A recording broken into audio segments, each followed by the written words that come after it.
Hello दोस्तों, क्या सब आ चुके हैं? क्या क्लास में सब आ गए हैं भाइयों बहनों?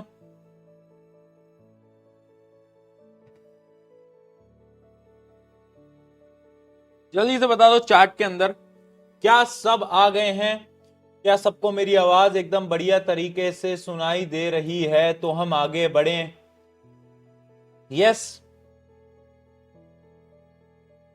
यस बेटा जी, सबको आवाज आ रही है? बढ़िया आ रही है, एकदम मस्त आ रही है, झक्कास आ रही है, बहुत बढ़िया। तो हेलो एवरीबॉडी, कैसे हो भैया? कैम हो गया, शौक हो गया, काहे शौक हो गए? अरे हाय हाय, अच्छा क्लास आज भैया 4:30 बजे क्यों है? क्योंकि आप सभी को नोटिफिकेशन आया होगा कि आज है साइंस की एक्स्ट्रा क्लास। एक्स्ट्रा क्लास चल रही है भैया आज, हाँ तो यानी आज क्लास चलेगी 6 या 6:30 बजे तक बेटा। तो एक एक्स्ट्रा क्लास है आज, ठीक है? आज मैराथन है हमारी क्योंकि पिछली 2-3 क्लासेस अपनी मिस हो गई थी क्योंकि आपकी मैराथन वगैरह चल रही थी, उस वजह से आज क्लास बहुत लंबी होगी, इतनी लंबी होगी कि तुम टिडिंग टिडिंग टिडिंग हो जाओगे तुम्हारा माथा हिल जाएगा। और ये जितने भी बच्चे लिख रहे हैं जस्टिस जस्टिस, सुन मेरी बात सुन। शर्म आ रही तेरे को? इतने दिनों बाद अपन मिले हैं, ऐसा बोलेगी कैसे हो भैया, गुड इवनिंग भैया, आप बताओ कैसे हो? नहीं, इनको छुट्टी दे दो, बस छुट्टी दे दो, चीटिंग लिख दो, बहुत बढ़िया।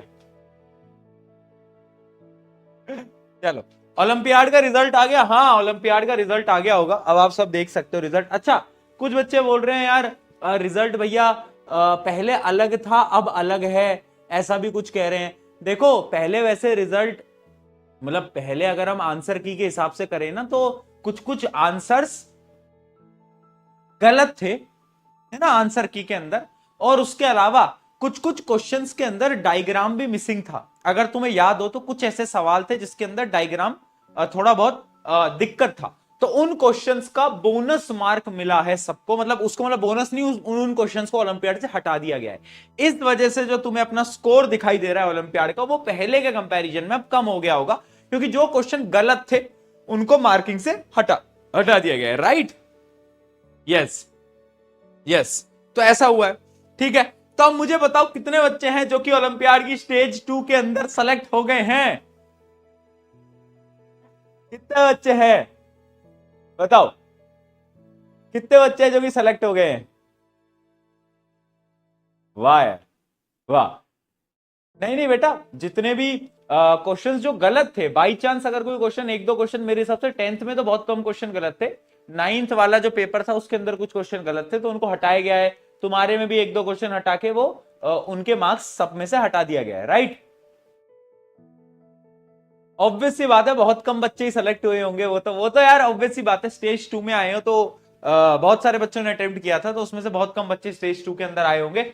अब जितने भी बच्चे स्टेज 2 में आ गए हैं वो सब तैयार हो जाएं अब इंटरव्यू राउंड के लिए, ठीक है? आपको कुछ व्हाट्सएप ग्रुप्स के अंदर जोड़ा जाएगा, आपके नंबर पे कॉल वगैरह आएगा, तो कॉल अटेंड कर लेना, उठा लेना, क्योंकि अब तुम्हें कुछ ग्रुप्स में जोड़ा जाएगा जिसमें कि आपके इंटरव्यू राउंड शेड्यूल होंगे, ठीक है? हमारी जो टीम है वो इंटरव्यू राउंड कंडक्ट करा रही होगी, यानी अब आएगा असली मजा, अब होगा मौत का खेल बेटा तुम इंटरव्यू दोगे, इन शॉर्ट तुम इंटरव्यू दोगे, ठीक है? 4866 रैंक आई है, okay. I got selected, I got not selected. कुछ सेलेक्ट होंगे कुछ नहीं होंगे। अब इसका ये मतलब नहीं है कि आपको हार मान लेना है, इसका ये मतलब नहीं है भैया यार हम तो सेलेक्ट ही नहीं हो पाए, हम तो डिमोटिवेटेड हो जाएंगे, हमसे तो कुछ नहीं हो पाएगा। अरे यार देख, मैं बोल रहा हूं, जब एक नेशनल लेवल की चीज होती है ना जिसमें कि बहुत सारे बच्चे अटेम्प्ट करते हैं, तो सबका सिलेक्शन पॉसिबल नहीं होता। और पता है ये चीज ना जीवन में रखो कि अगर कोई चीज नहीं मिल पाई ना तो खुद को बेहतर बनाओ और फिर आओ अगले साल और फिर उस चीज को अटेम्प्ट करो, उस चीज को लेकर जाओ। समझ रहे हो? तो सीखना है, हार नहीं माननी, डिमोटिवेट नहीं होना कि यार भैया मेरे से नहीं हुआ ओलंपियाड, मैं तो एकदम नकारा हूं, मैं तो एकदम बेकार हूं, मैं तो एकदम बेवकूफ हूं। अरे यार लोग बहुत हैं जो कि तुझसे ज्यादा मेहनत कर रहे थे, इस वजह से उनका सिलेक्शन हो गया। अगर तेरा नहीं हुआ तो क्या तू बेकार था? नहीं, इसका यह मतलब था कि अभी तू सीख रहा है, तू सीख रही है ना, अभी और प्रैक्टिस करो और सीख। चल आज स्टार्ट करते हैं, पढ़ाना स्टार्ट करते हैं फटाफट से। आज हाउ डू ऑर्गेनिज्म रिप्रोड्यूस। अच्छा, हमने मेल वाला पूरा पढ़ लिया था ना, मेल वाला पार्ट हमने पूरा पढ़ लिया था, क्या सबको याद है? लास्ट लेक्चर के अंदर हमने मेल वाला पूरा का पूरा पढ़ लिया था। जो मस्कुलर पैच होता है उसको हम क्या बोलते थे? स्क्रोटम। स्क्रोटम के अंदर होती है टेस्टिस। टेस्टिस क्या करती थी? स्पर्म बनाती थी और टेस्टोस्टेरोन बनाती थी। अच्छा, एक ट्यूब लाइक स्ट्रक्चर था जिसको हम क्या बोलते थे? वास डेफरन। वास डेफरन क्या करता था? लेकर जाता था स्पर्म को। अब दो चीजें आती थी, दो ग्लैंड्स आते थे। किन किन को वो ग्लैंड का अगर नाम याद हो तो एक बार चैट में लिख के बता दो, बताओ जल्दी, कोई बताएगा? सेमिनल वेसिकल और हाँ प्रोस्टेट ग्लैंड। ये क्या करते थे? कुछ फ्लूइड लिक्विड सब्सटेंस ऐड कर देते थे जिससे कि वो जो स्पर्म सेल था वो सीमन में कन्वर्ट हो जाता था, फिर वो यूरेथ्रा की मदद से बाहर निकल जाता था, यानी इजैकुलेट हो जाता था। तो ये पूरा प्रोसेस हमने मेल रिप्रोडक्टिव ऑर्गन का पढ़ लिया था। क्या वो सबको याद है? हाँ जी, हाँ जी, याद है नहीं है? अरे बोल दो भाई, अरे बोल दो हाँ याद है। ठीक है, वो डायग्राम भी इंपॉर्टेंट है। सही है, सही है, सही है। चलो कुछ क्वेश्चन देखते हैं इसके, कुछ क्वेश्चन देखते हैं इसके। Which part carry sperm from testis to urethra. कौन सा ऐसा पार्ट है बेटा जो कि कैरी करता है? वो है, बोलो, वास डेफरेन। राइट। कुछ क्वेश्चन देखते चलते हैं इसके फटाफट से, है ना। अपने अपने लास्ट क्लास में क्वेश्चन प्रैक्टिस नहीं करी थी आई गेस, जितना मुझे याद है। Which gland provide nutrition to the sperm. Nutrition कौन देता है इनमें से? Prostate gland. ठीक है, बाकी तो पिट्यूटरी ग्लैंड दिमाग में होता है, एड्रिनल ग्लैंड कहां होता है? किडनी पे होता है, पेनक्रियास तो अलग है। ठीक है जी, बहुत सही। State the function of testis. ये हमने नहीं करे थे ना, ये क्वेश्चंस हमने नहीं करे थे ना, नहीं करे थे। हाँ, तो टेस्टिस के दो फंक्शन होते हैं। क्या होता है? एक तो टेस्टोस्टेरोन प्रोड्यूस करना और एक स्पर्म सेल प्रोड्यूस करना, ये दो फंक्शन होते हैं। चलिए, ये दो फंक्शन यहां पर लिखे भी हुए हैं, आगे बढ़ते हैं। अगला क्या आता है? एक मिनट, अगला क्वेश्चन देखते हैं। Right the pathway of sperm in male reproductive system. यानी पाथवे आपको बताना है बेटा। सबसे पहले टेस्टिस होता है, टेस्टिस के बाद एक एरिया होता है जो कि मैंने तुम्हें बताया था, एपिडाइमिस। वैसे वो एनसीईआरटी के अंदर नहीं है, तो अगर आप नहीं भी लिखोगे तो भी चलेगा, बट फॉर एक्स्ट्रा नॉलेज मैं आपको बता रहा हूं कि एक एरिया होता था एपिडाइमिस, जिसमें क्या होता था? ये जो स्पर्म होता था वो स्टोर होता था। याद आया? यहां पर क्या होता था? स्पर्म स्टोर होता था। फिर वास डेफरेन की मदद से स्पर्म आगे जाता था, बीच में दो गुंडे मिलते थे, सेमिनल वेसिकल, प्रोस्टेट ग्लैंड, और फिर आता था यूरेथ्रा। यूरेथ्रा वही जहां से यूरिन और स्पर्म दोनों निकलता है। और फिर पीनस की मदद से क्या होता है? बाहर जो स्पर्म जो कि सीमन में कन्वर्ट हो चुका है वो बाहर निकल जाता था। क्या सबको याद है? Yes, yes. चलिए दोस्तों, why are testis located outside the abdominal cavity. Abdominal cavity यानी हमारी बॉडी के बाहर क्यों होता है? इसका भी एक सिंपल सा रीजन था जो कि मैं आपको बता चुका हूं कि जो स्पर्म प्रोडक्शन होता है उसको टेम्परेचर जो चाहिए होता है वो कम चाहिए होता है। ठीक है, तो यानी sperm production requires the lower temperature than the normal temperature of the body. इस वजह से स्क्रोटम जो होता है वो बाहर होता है हमारी बॉडी के। राइट, बहुत सही। चलिए आगे चलते हैं। What is the function of seminal vesicle and prostate gland? यानी सेमिनल वेसिकल और प्रोस्टेट ग्लैंड के क्या फंक्शन थे बेटा? दो फंक्शन थे, बताओ। एक तो ये उस स्पर्म सेल को न्यूट्रिएंट देते थे जिसकी मदद से वो मरता नहीं था, है ना, याद आया? एसिडिक एनवायरनमेंट में भी सरवाइव कर लेता था। दूसरा, उस स्पर्म सेल को मोटिलिटी देते थे। मोटिलिटी समझ आ रहा है? मोटर। तो हम तीनों ने ना एक डांस करा था जयपुर के उसमें सेमिनार में, जो परचम था, तेनु घुमा दू हीरो होंडे पे, है ना।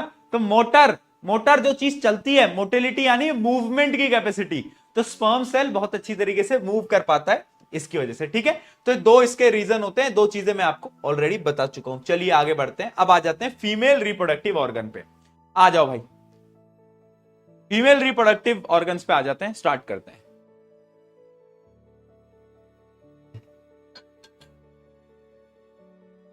करें जी स्टार्ट? हाँ जी बच्चों बोलो, कर दें स्टार्ट?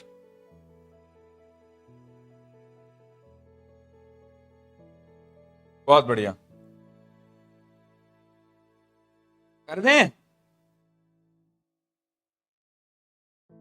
चलो यस भैया कर दो। चलिए, ये फीमेल रिप्रोडक्टिव ऑर्गन है। इसके पार्ट्स वैसे मैं पिछली क्लास में बता चुका हूं, बट एक बार मैं आपको बता देता हूं क्या क्या होता है, और इन एक एक पार्ट को पढ़ते हुए चलते हैं, ठीक है। तो मैंने आपको एक फ्लो बताया था कि सबसे पहले जो एरिया होता है इसको हम बोलते हैं वेजाइना। क्या बोलते हैं? वेजाइना, ठीक है। सबसे मेन एरिया होता है ये यूट्रस। क्या? ये जो तुम्हें वी स्ट्रक्चर दिख रहा है ये होता है यूट्रस, ठीक है बेटा। और इन दोनों को जो सेपरेट करता है वो एक वॉल होती है जिसको हम बोलते हैं सर्विक्स, ठीक है। एक वॉल होती है जिसको हम बोलते हैं सर्विक्स, ठीक है जी। अब उसके बाद दो ट्यूब होती हैं यूट्रस से अटैच्ड, दो ट्यूब होती है जिनको हम बोलते हैं फैलोपियन ट्यूब, या फिर इसका एक और नाम होता है ओविडक्ट। क्या होता है? ओविडक्ट, ठीक है। ये जो तुम्हें दोनों ट्यूब दिख रही हैं ये, और ये जो लास्ट में तुम्हें अटैचमेंट दिख रही है ये होती है ओवरी। क्या होती है? ओवरी। और ओवरी क्या प्रोड्यूस करता है बेटा? बोलो। अरे क्या? Female germ cell. Germ cell यानी एग, है ना? समझ में आया? जो फीमेल गैमीट है, फीमेल सेक्स सेल है, जिसको हम एग सेल भी बोलते हैं, वो कौन प्रोड्यूस करता है? वो यही प्रोड्यूस करता है, ओवरी, ठीक है। हाँ, ब्राइटनेस।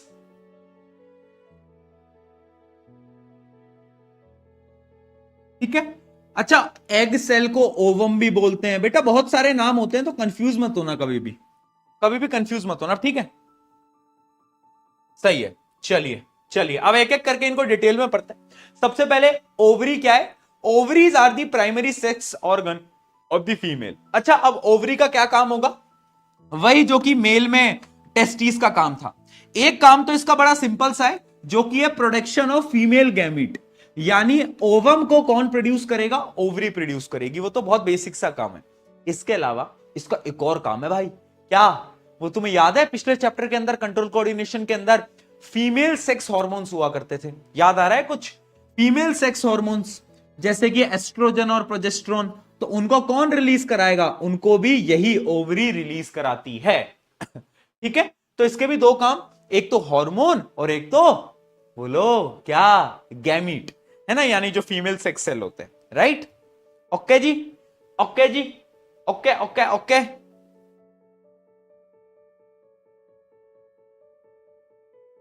फीमेल में स्पर्म प्रोड्यूस होता है? तुम पागल वागल हो गए हो? कहां से पढ़ के आ रहे हो? कैसे सवाल पूछते हो यार तुम? एकदम ही एकदम ही बेवकूफ गधे वाली हरकतें कर रहे हो क्या? आ जाओ। अब यहां पर कुछ टर्म है बेटा। सबसे पहली टर्म आती है ओव्यूलेशन। ओव्यूलेशन क्या होती है? ओव्यूलेशन क्या होती है ना? ओव्यूलेशन इस टर्म को समझ लेते हैं। व्हाट इज ओव्यूलेशन, है ना? लोगों को पता नहीं है ओव्यूलेशन, लोग यूज बहुत करते हैं ओव्यूलेशन। ओव्यूलेशन मैं समझा देता हूं ओव्यूलेशन क्या होता है। ओव्यूलेशन एक ऐसा टाइम होता है जब फीमेल की बॉडी के अंदर वो जो ओवरी थी ना, ओवरी जो सेक्स ऑर्गन है, वो ओवम को रिलीज करता है। यानी मैंने आपको बताया था पिछली क्लास के अंदर, हर मंथ में एक बार एक एग सेल यानी एक ओवम रिलीज होता है। मैंने आपको पिछली क्लास में बताया था हर मंथ में एक बार होता है। तो ये वही टाइम होता है, उसी को हम बोलते हैं ओव्यूलेशन। क्या बोलते हैं बेटा? ओव्यूलेशन, ठीक है। Release of ovum from the ovary is called ovulation. पहली पहली टर्म, सिंपल सी टर्म समझ आई। ओव्यूलेशन क्या है?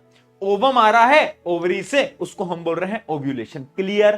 क्लियर, ठीक है। हाँ जी, done done done done done. नहीं, जोक वोक में बेटा कुछ नहीं मारूंगा, जोक वोक में कुछ नहीं मांग रहा हूं, क्योंकि आजकल लोग बहुत बहुत ही अलग अलग मतलबों से क्लिप काट लेते हैं। और सुनो, ये जितने भी एडिटर हैं इनसे मैं आज और बोल रहा हूं, जब तुम इतनी क्लिप काटते हो ना, तो ये वाली क्लिप भी काटना। और मैं उन सब लोगों को बोल रहा हूं जो कि क्लास के बाहर के हैं, जो हमारी क्लास के नहीं है, जो कि सिर्फ वीडियो शॉर्ट्स वगैरह पे देखते हैं, उनको मैं एक चीज बता रहा हूं कि आपको नहीं पता कि हमारी क्लासेस में क्या माहौल होता है। और जो भी मैं जोक्स करता हूं या फिर जो भी मैं चीजें बच्चों को बताता हूं, वो एक नए क्रिएटिव वे में बताता हूं। तो उसमें मेरी कोई ये इंटेंशन नहीं होती कि किसी को मैं हार्म करूं या फिर मैं कुछ गलत बोलूं। इस बात को आपको समझना पड़ेगा। मुझे पता है कि जितने भी बच्चे हैं मेरे जो कि क्लास में होते हैं, उनको पता है कि उसका मीनिंग क्या है। बट लोग क्या होता है, लोग छोटी सी क्लिप को देख के पर्सपेक्टिव बना लेते हैं। लोगों को लगता है अरे ये क्या बोल दिया, बट उसका मतलब अलग है। पूरा अगर आपने देखा होता तो आपको समझ आता, और वो समझ नहीं आएगा, है ना, जब तक आप पूरा नहीं देखोगे। तो ये एक, लो भाई ब्लैक स्क्रीन भी अभी आ गई, वाह भाई वाह, ब्लैक स्क्रीन जी। तो ये क्या है? ये एक छोटा सा डिफरेंस है, समझना इस बात को। चलो आ जाओ, फेलोपियन ट्यूब, आगे बढ़ते हैं। फेलोपियन ट्यूब, अब ये फेलोपियन ट्यूब जिसको हम ओविडक्ट भी बोलते हैं, क्या बोलते हैं बेटा? Oviduct, oviduct. ये क्या होता है बेटा? याद रखना, ओविडक्ट या फिर फेलोपियन ट्यूब एक ऐसी जगह है जहां पर फर्टिलाइजेशन होता है, या फिर मैं इसको बोल सकता हूं it is called site of fertilisation.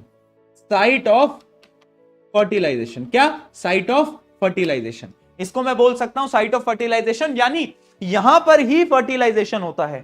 Fertilisation का क्या मतलब है ये तो तुम्हें पता है, यानी जो स्पर्म सेल आएगा और जो एग होगा यानी ओवम होगा, वो आपस में दोनों कहां पर मिलेंगे? फेलोपियन ट्यूब में मिलेंगे। यानी फेलोपियन ट्यूब होता है साइट ऑफ फर्टिलाइजेशन। सबसे पहला पॉइंट एमसीक्यू में पूछा गया बहुत बार, डबल स्टार मार्क कर लो, इंपॉर्टेंट। ठीक है। It provides site for fusion and ovum of the sperm, मैंने बता दिया ओवम और स्पर्म यहां पर आके मिलते हैं। ठीक है। It receives the egg release from the ovary, यानी ओवरी जो एग को बेटा रिलीज करता है वो ऐसे छोड़ देता है इसकी तरफ, ऐसे इसको क्या, इसको दे देता है, और यहीं पर ही स्पर्म सेल आता है और यहीं पर ही क्या होता है? फर्टिलाइजेशन होता है, इसी जगह पर। राइट, राइट, आया समझ में?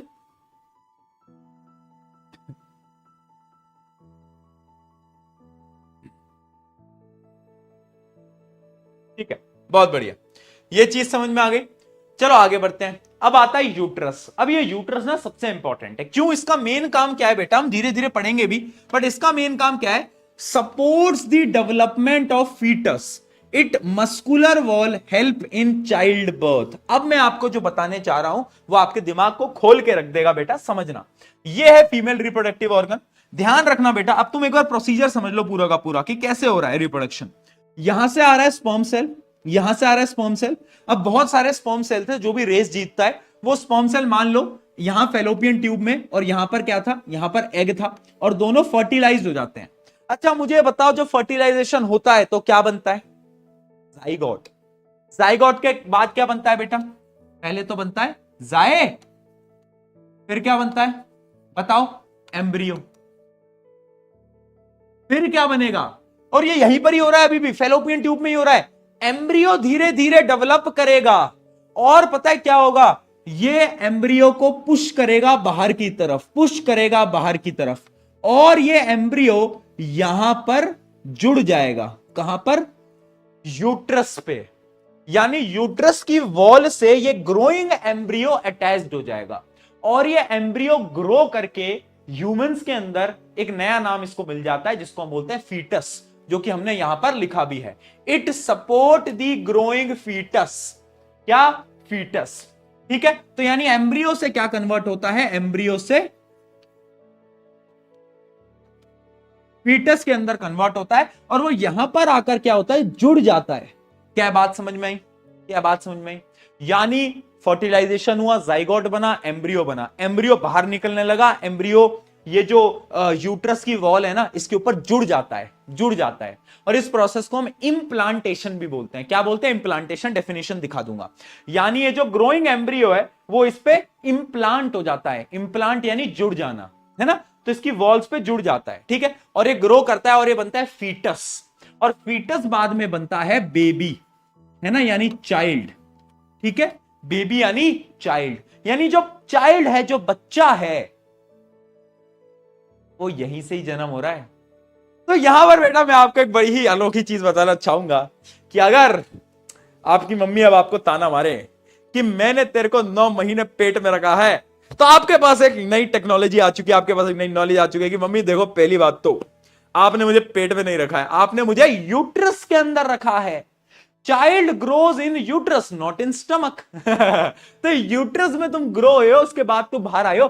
पेट में तो भैया एसिड है, हाइड्रोक्लोरिक एसिड। अगर वहां होते ना इतनी ज्यादा डेंजरस एसिड होती है पेट के अंदर, तुम खत्म हो जाते। तो तुम कहां थे? तुम यूट्रस में थे, पेट में नहीं थे। पहली बात तो क्लियर कर लेना आपसे, ठीक है? यस, ठीक है। धोखा हुआ है भैया बचपन से हमारे साथ। हमको बोला गया था कि हम यहां थे, पर हम तो वहां थे ही नहीं। बताओ, बचपन से झूठ बोला जा रहा है। पर कोई बात नहीं, पेट में नहीं थे तुम, यूट्रस के अंदर थे, कोई बात नहीं। ठीक है। तो ये यूट्रस होता है। अब एक चीज थी सर्विक्स, वो क्या थी? The ring of muscle that lower end of the uterus, यानी जो यूट्रस और वेजाइना को जो सेपरेट करता है, बीच में ये जो तुम्हें दिख पा रही है यहां पर एक लेयर होती है, इसको हम बोलते हैं सर्विक्स, ठीक है। और फिर आ जाती है वेजाइना। वेजाइना का मेन काम क्या है? Receives the sperm, act as the birth canal, है ना, यानी यहीं से ही जो चाइल्ड जो ग्रो होगा उसके बाद वो यहीं से निकलेगा, यानी वेजाइना से वो बाहर आएगा। चलिए बहुत बढ़िया, क्या चीज समझ में आ गई भैया? फ्लाइंग चप्पल आएगी अगर मम्मी को बोल दिया तो वो तुम खाओ, वो तुम खाओ, मुझे क्या, वो तुम खाओ, ठीक है। चलो अब कुछ फर्टिलाइजेशन के ना एकदम मैं आपको टर्म टू टर्म, वैसे मैं आपको बता भी चुका हूं, बट टर्म टू टर्म अब एक बार फर्टिलाइजेशन को समझ लेते हैं कि फर्टिलाइजेशन हुआ कैसे। रीड करो।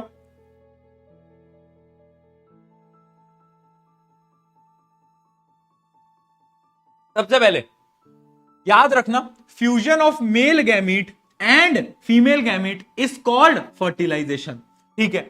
After copulation millions of sperm are release during ejaculation, यानी जब मेल इजैकुलेट करता है तो बहुत सारे मिलियंस में स्पर्म सेल आते हैं, कहां पर? वेजाइना के अंदर। अब वो स्विम करने लगते हैं, भैया तैरना जानते, तुमको भी नहीं आता तैरना, बट इनको तैरना आता है, ठीक है। Sperm swims towards the egg with the help of their tail, tail की मदद से भागने लगते हैं, स्विम करने लगते हैं। ओनली वन स्पर्म, आए हाय हाय क्या रेस लगी है, only one sperm will fertilise the egg, सिर्फ एक स्पर्म सेल एग को फर्टिलाइज करेगा, ठीक है। The fertilised egg will move towards the uterus, पहले जाइगोट बनेगा, जाइगोट से एम्ब्रियो बनेगा, एम्ब्रियो से फीटस बनेगा, ये पूरी चार्ट मैं आपको बता चुका हूं। भैया फीटस क्या है? फीटस कुछ नहीं है, मतलब एम्ब्रियो का एक बड़ा वर्जन है, अब फीटस बन गया और वो फीटस और डेवलप होता जाएगा और वो चाइल्ड में कन्वर्ट हो जाएगा, बस। Right right.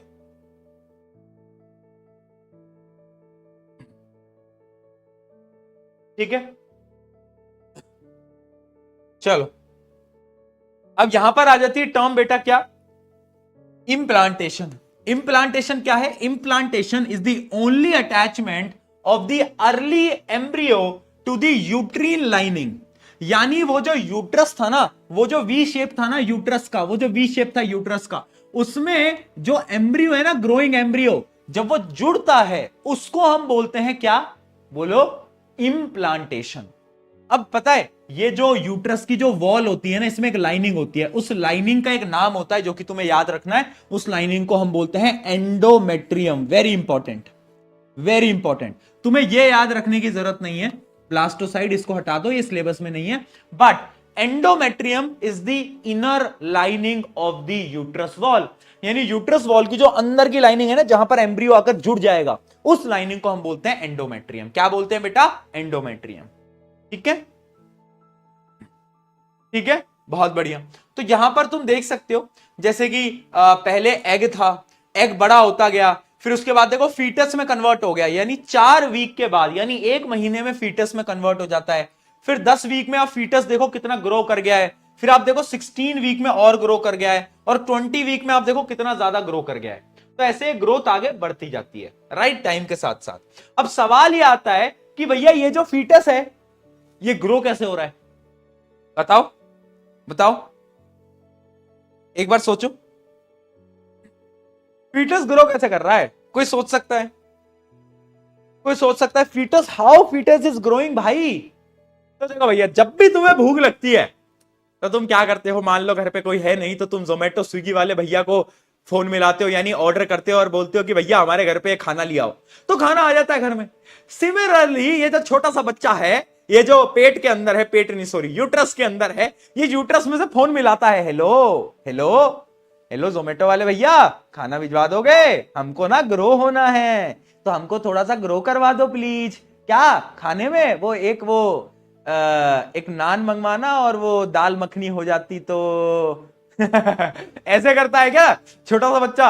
है यूट्रस में से फोन मिला रहा है जोमेटो स्विगी पे, ऐसा तो नहीं कर सकता। तो हमारी बॉडी में, यानी फीमेल बॉडी, हमारी क्यों बोल रहा हूं, फीमेल बॉडी में एक चीज होती है, एक स्पेशलाइज्ड जोमेटो स्विगी होता है जिसका नाम होता है प्लेसेंटा। जो काम हमारे लिए जोमेटो स्विगी करता है वो उस छोटे से बच्चे के लिए प्लेसेंटा करता है। कौन? प्लेसेंटा। नाम याद रखना, प्लेसेंटा। ये कौन है? ये जोमेटो स्विगी है भैया, है ना।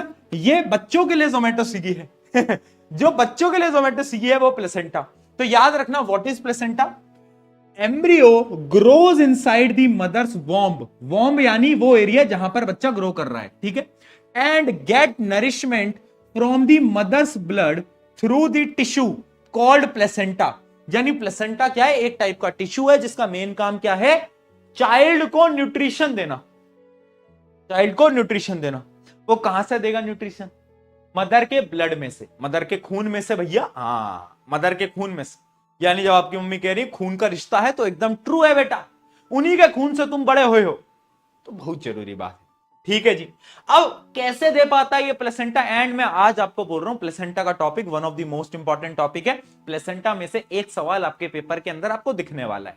क्वेश्चन आता है व्हाई प्लेसेंटा इज इंपॉर्टेंट, या फिर क्वेश्चन आता है what is placenta and why it is very important. तो समझना, प्लेसेंटा के पास विलाय होता है। आपको याद है किसी को विलाय क्या होता है, किसी को याद है कि विलाय क्या होता है, बताओ जल्दी। हाँ भैया याद है, याद है, याद है। विलाय ना से फिंगर लाइक प्रोजेक्शन होते थे उसके अंदर, छोटे डॉन के अंदर, स्मॉल इंटेस्टाइन के अंदर, जो कि ना ब्लड के अंदर सारे न्यूट्रिशंस को ऑब्जॉर्ब कर लेते थे। याद आया, याद आया, याद आया बेटा, बोलो।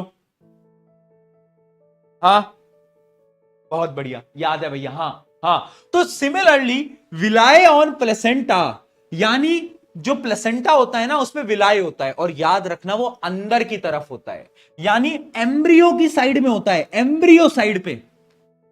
मैं आपको समझाता हूं, जैसे कि आप ये देखो, ये आप देखो, ये क्या है, मान लो ये पूरा का पूरा यूट्रस है, बच्चा ग्रो कर रहा है, तो ये क्या है, ग्रोइंग एम्ब्रियो, ये अंदर वाली साइड क्या है, ग्रोइंग एम्ब्रियो।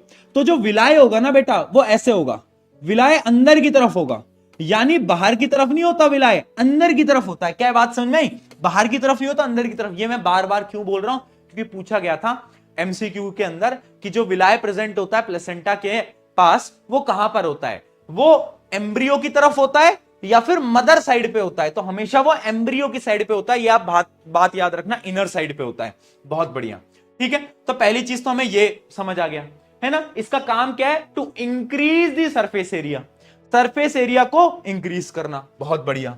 अब इसके दो फंक्शन हम याद रखेंगे बेटा, इसके वही फंक्शन है जो कि जोमेटो स्विगी का फंक्शन है। पहला function, glucose and oxygen to pass from mother to the developing embryo, यानी सबसे पहले तो जो ग्लूकोज उसको चाहिए, जो ऑक्सीजन उसको चाहिए ग्रोइंग एम्ब्रियो को, वो प्रोवाइड कर देता है ना। हेलो जोमेटो वाले भैया, ग्लूकोज और ऑक्सीजन मिलेगा क्या, तो प्लेसेंटा आता है, बोलता है ले ले ले ले, जल्दी ले ले, जल्दी ले ले, जल्दी ले ले, ठीक है, ये हमें समझ में आ गई। अगला देखना, अगला देखना, waste to pass from embryo to the mother through placenta, यानी अब भैया अगर बच्चा है तो वेस्ट भी होगा, कार्बन डाइऑक्साइड भी रिलीज होगा, तो जितना भी वेस्ट प्रोडक्ट है उसको वो मदर के ब्लड में भेज देते हैं ताकि वो वेस्ट भी बाहर निकल सके।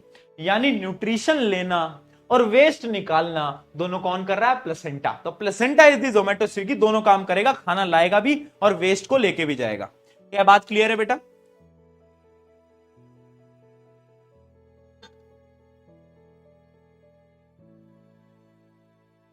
जल्दी बताओ,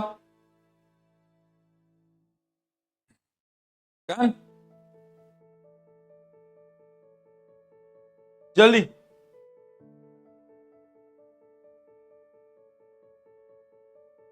ठीक है, बहुत जल्दी, बहुत जल्दी। बच्चे अब आ रहे हैं क्योंकि अब 5 बज रहे हैं ना, तो बच्चों का बहुत आ रहा है, ओ साइंस की क्लास, साइंस की क्लास। बेटा नोटिफिकेशन ना ऐप के ऑन कर ले, 4:30, 4 बजे नहीं 3:30 बजे नोटिफिकेशन डलवा दिया था कि आज एक्स्ट्रा क्लास है, 4:30 बजे से स्टार्ट करेंगे, लंबा पढ़ेंगे। कहां कहां नींदों में, किसके ख्यालों में, कहां घूम रहे थे तब से, हैं भाई चिंटू मिंटू, अब आए हो तुम, वेलकम टू दी क्लास। बहुत चीजें हम पढ़ चुके हैं बेटा, लेट हो गए, क्या हो गए, लेट हो गए, हाँ ठीक है। आ गया समझ में प्लेसेंटा का काम क्या है। ये दो फंक्शन प्लेसेंटा के याद रखना, very important, very very very very important, double triple star, सारे स्टार लगा लो। यहां तक की कहानी हमें क्लियर हो गई। अब पता है क्या होता है, अब मैं एक ऐसा टॉपिक बता रहा हूं जो कि देखो बेटा, पहली चीज, अब जो मैं टॉपिक पढ़ा रहा हूं हंसना वसना नहीं है, ठीक है, और it is very important to know. आज की जनरेशन में क्या होता है, मतलब आज के, मुझे बड़ा शर्म आती है बोल के कि आज के समय पर भी कुछ टॉपिक्स को टैबू बना रखा है, यानी बात ही नहीं करते। जैसे कि अबाउट फीमेल मेंस्ट्रुएशन साइकिल, यानी पीरियड्स के बारे में बात नहीं करते है ना, सैनिटरी पैड्स के बारे में बात नहीं करते।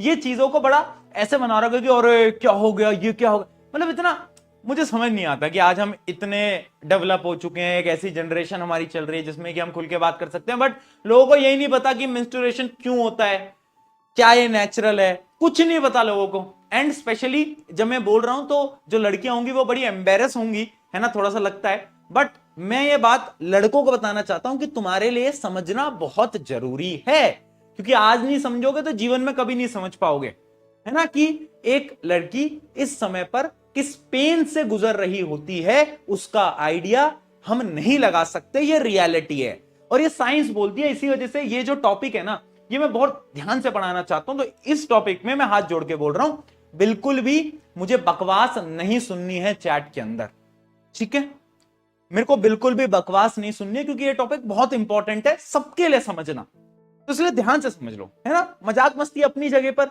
बेटा, बट कुछ जो टॉपिक्स होते हैं वो बहुत इंपॉर्टेंट होते हैं हमारे लिए समझने के लिए। This is one of the most important topic, exam perspective से भी एंड तुम्हारे वेल बीइंग के लिए भी, यानी तुम सीखोगे यार, इतने बड़े हो गए हो, इतनी एक नई जनरेशन हमारी चल रही है, उसमें भी ऐसे टॉपिक पे बात ना करना मुझे बड़ी शर्मनाक चीज लगती है यार। अगर हम खुल के बात नहीं कर सकते फिर कोई फायदा नहीं है। आ जाओ, what happens if the egg fertilisation does not occur. अब समझते हैं होता क्या। कहानी क्या है ना बेटा, कि मैंने आपको बताया हर मंथ एग रिलीज हो रहा है, राइट और रॉन्ग, हो रहा है, ठीक। अब क्या हो रहा है कि हर मंथ स्पर्म तो नहीं आ रहा, फर्टिलाइजेशन कब होगा, जब स्पर्म सेल आएगा, स्पर्म सेल आ ही नहीं रहा, ठीक। अब होता क्या है समझना बेटा, कि जैसे ही ये जो ओव्यूलेशन होता है, ओव्यूलेशन पता है ना, यानी एग रिलीज हो गया, जैसे ही बेटा एग रिलीज होता है ना, तो वो जो यूट्रस की लाइनिंग है ना, यूट्रस की, मैं आपको इमेज की मदद से समझाने की कोशिश करता हूं, ज्यादा इजी पड़ेगा आप सबको समझने के लिए। देखो होता क्या है कि जैसे ही यहां पर ओव्यूलेशन होता है, महीने में एक बार हो रहा है, ठीक है, जैसे ही होता है तो यार ये जो यूट्रस होता है ना, इसकी लाइनिंग मोटी होने लगती है, थिक होने लगती है। क्यों? ये खुद को प्रिपेयर करने लगता है। यूट्रस बोलता है अरे अरे अरे स्पर्म सेल आएगा, फर्टिलाइजेशन होगा, और फर्टिलाइजेशन के बाद क्या होगा, जो ग्रोइंग एम्ब्रियो होगा, जो ग्रोइंग एम्ब्रियो होगा वो आएगा मेरे पास, और मैं उसके लिए एक अच्छी जगह प्रिपेयर कर लेता हूं जिससे कि वो आराम से आकर अटैच्ड हो जाएगा। फॉर एग्जाम्पल, आपके घर में जब मम्मी पापा कोई मतलब गेस्ट वेस्ट आने वाला होता है, तो आपकी मम्मी क्या करती है, सोफा वगैरह साफ कर देती हैं, एकदम प्रिपेयर कर लेती हैं कि कोई आ रहा है तो आराम से बैठ पाए। सिमिलरली जैसे ही एग रिलीज होता है उस टाइम पे ये यूट्रस क्या करता है, अपनी लाइनिंग को थिक करने लगता है, मोटा करने लगता है।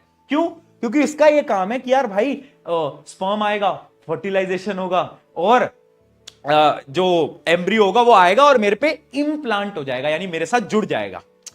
वो तो आराम से खुश। और अब हुआ क्या, अब हुआ क्या कि बेटा स्पर्म आया ही नहीं, स्पर्म नहीं आया तो फर्टिलाइजेशन नहीं हुआ।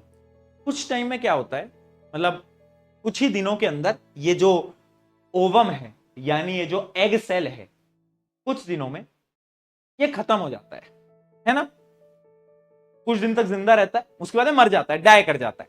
उसके बाद क्या होता है कि ये जो मर चुका है जो सेल है, ये सेल यहां पर आता है, इधर आता है यूट्रस में, और अब ये जो यूट्रस की लाइनिंग है ये भी कोई काम की नहीं है। जो मोटी लाइनिंग बनाई थी, यूट्रस को पता चल गया कि भैया स्पर्म तो आया ही नहीं, फर्टिलाइजेशन तो हुआ ही नहीं, तो इस मोटी लाइनिंग का हम क्या करें, इस थिक लाइनिंग का हम क्या करें, ये जो ब्लड वेसल्स की इन्होंने ब्लड की एक थिक लाइनिंग बनाई थी, तो कोई काम की नहीं है। तो उस समय पर क्या होता है, ये एग और ये जो लाइनिंग बनाई थी ब्लड की, वो लाइनिंग नीचे वेजाइना के थ्रू नीचे गिरने लगती है in the form of liquid, in the form of liquid, ठीक है, लिक्विड की फॉर्म में वो नीचे गिरने लगती है, और उसी को हम बोलते हैं मेंस्ट्रुएशन साइकिल, जिसको हम पीरियड्स भी बोला करते हैं, ठीक है। तो मेंस्ट्रुएशन साइकिल जो कि हर महीने एक रिपीटेटिव साइकिल है, वो क्यों होती है, क्योंकि स्पर्म सेल आया नहीं, फर्टिलाइजेशन हुआ नहीं, तो ये जो लाइनिंग होती है ना, ये इसमें ब्लड की लाइनिंग होती है बेटा, और वो टूटने लगती है, वो ब्लड की लाइनिंग टूटने लगती है, और इस वजह से वेजाइना में से blood and mucus, mucus is the substance that has a colour white, सफेद रंग का होता है, इतना समझ लो, वो रिलीज होता है। समझ पाए? इस वजह से बोला जाता है कि female during period should wear a sanitary pad. ये समझ आया? तो ये चीज समझानी बहुत जरूरी है, क्योंकि लोगों को पता ही नहीं ना, कितनी कितनी शर्मनाक बात है ना कि एक लड़का कभी भी वो मतलब बोलते ना यार इतना, मतलब as a science teacher I know कि कितना पेन होता होगा, क्योंकि तुम मतलब मैं लड़कों को बोल रहा हूं, ये लड़कियां तो लड़कियों को पता ही है, लड़कों को मैं बता रहा हूं, तुम एक बार सोचने की कोशिश करना कि हर महीने तुम्हारी लाइफ के अंदर एक वीक ऐसा आएगा, हर महीने के 5 से 7 दिन ऐसे होंगे जब तुम्हारे ऊपर एक्सटेंसिव पेन होगा, तुम्हें दर्द होगा, क्योंकि एक ब्लड की लाइनिंग टूट रही है तुम्हारी बॉडी में से और वो ब्लड की फॉर्म में निकल रही है तुम्हारी बॉडी से। कितना पेनफुल हो सकता है, क्या हम कभी ये सोच सकते हैं? मतलब कितना कितना पेनफुल हो सकता है। तो hats off to all the female की, और ये साइकिल कई सालों तक चलती आती है एंड ये हर लड़की को अपनी लाइफ में झेलना पड़ता है ना। इस समय पर बहुत सारे मूड स्विंग्स भी होंगे, है ना, बहुत बार गुस्सा भी आएगा छोटी छोटी चीजों पे, जो कि बहुत नॉर्मल है। क्यों? क्योंकि इस समय पर बहुत सारे हार्मोनल चेंजेस हो रहे होते हैं तुम्हारी बॉडी के अंदर, ठीक है। तो बहुत सारे हार्मोनल चेंजेस की वजह से ये चीज बहुत ज्यादा इफेक्ट करती है काफी लड़कियों को, जो कि मुश्किल है, बट लड़कियां कॉप अप करती हैं। तो हेड्स ऑफ यार, तुम मतलब पूरी जिंदगी भर तुम इस चीज से निकालते हो ना, ये हर महीने, मतलब मैं तो नहीं सोच सकता यार कैसे कैसे ये पॉसिबल है, बट लड़कियां करती हैं, इस दुनिया की हर एक लड़की करती है। तो भाई सैल्यूट टू यू, क्योंकि हम लड़के तो नहीं इमेजिन कर पाते इतना पेन बर्दाश्त करना। But this is the reality, this is called menstruation cycle. I hope ये चीजें क्लियर हुई होंगी अब, ठीक है। चलो तो मेंस्ट्रुएशन को एक एक करके पढ़ते हैं बेटा। इनके बारे में ना लोग बात नहीं करते, बट मैं ये सही बोल रहा हूं, मतलब इसमें इतनी कॉमन चीजें अगर नहीं बताओगे तो सामने वाले को पता कैसे चलेगा यार, बताओ ना यार। ठीक है, आ जाओ, साइंस है पूरी की पूरी, साइंटिफिक बॉडी साइकिल है, आ जाओ। क्या हुआ था ये पूरी की पूरी डिटेल में याद रखना। The ovary releases 1 egg every month, ठीक है। फिर क्या होता है, जो यूट्रस होता है वो अपनी लाइनिंग को क्या कर लेती है, थिक कर लेती है, थिकनिंग ऑफ लाइनिंग हो जाती है। If the egg is not fertilised it live for about a day, यानी 1-2 दिन, मेनली 1 दिन होता है वो एग रहता है। उसके बाद and the uterine lining is no longer needed, यानी वो जो थिक लाइनिंग थी उसकी कोई जरूरत नहीं है। फिर क्या होता है, the lining then break down and expelled through the vagina as the blood and mucus, यानी वो वजाइना से नीचे निकल जाता है, जो कि मैं आपको पूरा का पूरा बता चुका हूं। This monthly cycle is known as menstruation cycle and typically last from 2 to 8 days, यानी 2 से 8 दिन हर महीने की ये साइकिल हो रही होती है। राइट राइट, चलिए चलिए, ये चीज समझ में आई बेटा। तो एक टेबल देख लो, ये टेबल देख लो, ये टेबल है कि, और ये टेबल पे सवाल आता है बहुत बार, तो इसको मैं डबल स्टार कर देता हूं। यार अगर बाय एनी चांस अगर स्पर्म सेल आ जाता है तब क्या होगा, और अगर नहीं आया तब क्या होगा। तो अगर नहीं आएगा तो टेबल देखना ध्यान से। अगर देखो, जब भी फीमेल ओवरी होगी तो वो एग को प्रोड्यूस करेगी, यूट्रस वॉल थिक हो जाएगी। अब मान लो अगर स्पर्म सेल नहीं आया तो कोई फर्टिलाइजेशन नहीं होगा, नो फर्टिलाइजेशन। तो उसके बाद क्या होगा, जो हमारी यूट्रस वॉल है वो नीचे गिरने लगेगी और मेंस्ट्रुएशन साइकिल स्टार्ट हो जाएगी। ठीक है, बहुत बढ़िया। और अगर एग फर्टिलाइज हो जाता है तो क्या हो जाता है, प्रेगनेंसी हो जाती है, यानी वो जाइगोट में कन्वर्ट होगा, जाइगोट एम्ब्रियो में कन्वर्ट होगा, ग्रोइंग एम्ब्रियो आके जुड़ेगा और वो ग्रो करेगा, यानी प्रेगनेंसी जनरेट हो जाती है वहां से। क्या ये साइकिल पूरी की पूरी हमें समझ आई है बेटा? एक बार चैट में पी के लिख के बता दो।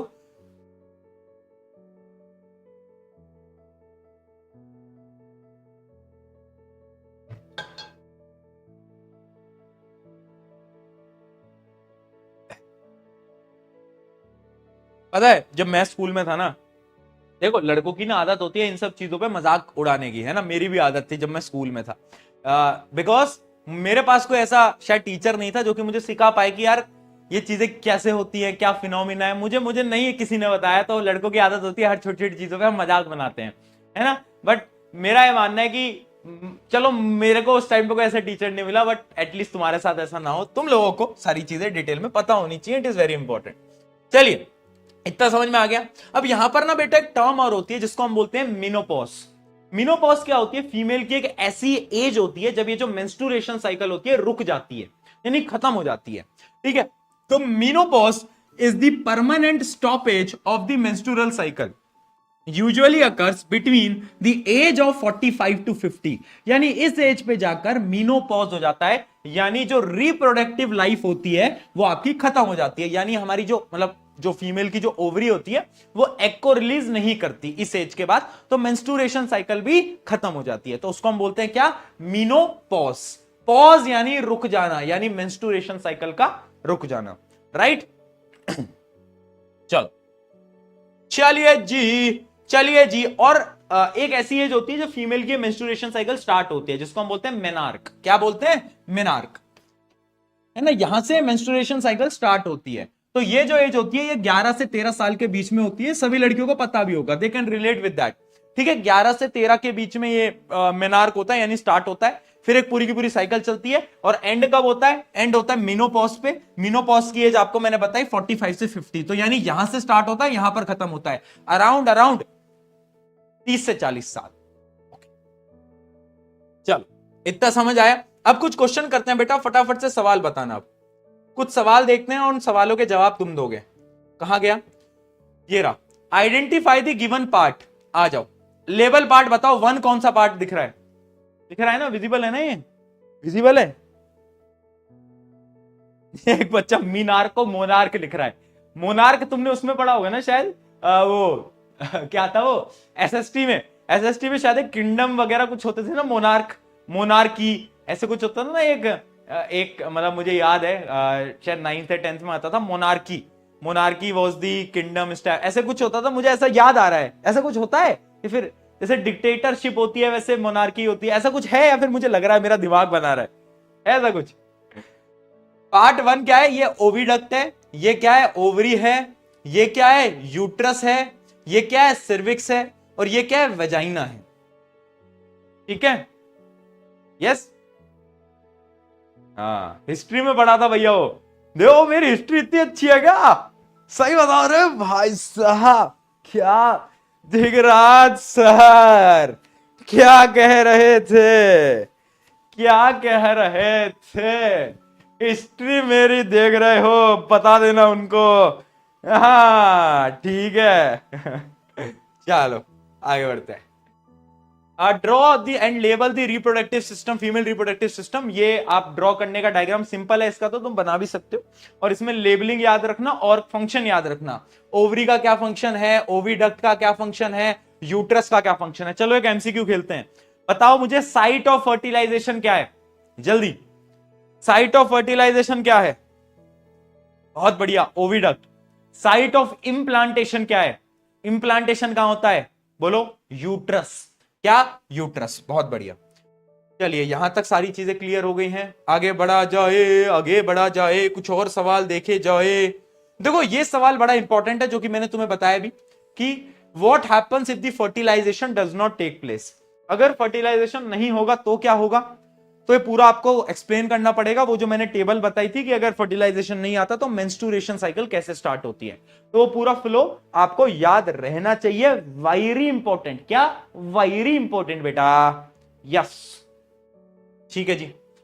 The process of release of egg from ovary is called ovulation, ovulation.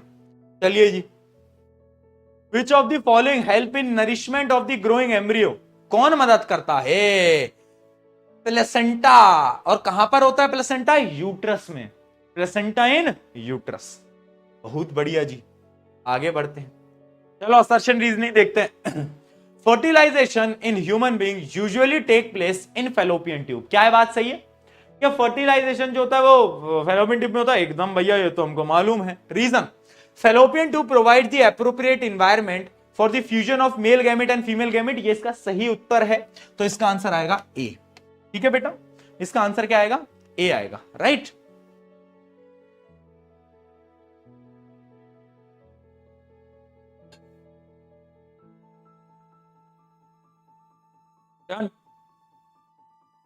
चलो, progesterone maintains the thickness of the uterine wall, ये out of the syllabus question हो गया भैया, रहने दो, इसको काटो, ये तुम्हारे अभी तुम्हें नहीं पढ़ोगे, बड़ी क्लासेस में जाके पढ़ोगे। Menstruation occurs every 28 days in all women, क्या बात सही है कि हर 28 दिन के बाद मेंस्ट्रुएशन साइकिल होती है, बात एकदम सही है। Menstrual cycle is same in all female, क्या ये बात सही है? मेंस्ट्रुएशन साइकिल एक जैसी ही होती है सब फीमेल में? हाँ, साइकिल तो एक जैसी ही होती है, एकदम सही है। पर क्या है इसका करेक्ट रीजन है? क्या ये इसका करेक्ट रीजन है? बताओ, जल्दी बताओ, क्या लगता है? अरे क्या हो गया, ये ओलंपियाड वाले बच्चे इतने अचानक से कैसे लिखने लग गए? क्या हो गया है दोस्त? काहे परेशान हो? ऐसा भी क्या हो गया? बताओ।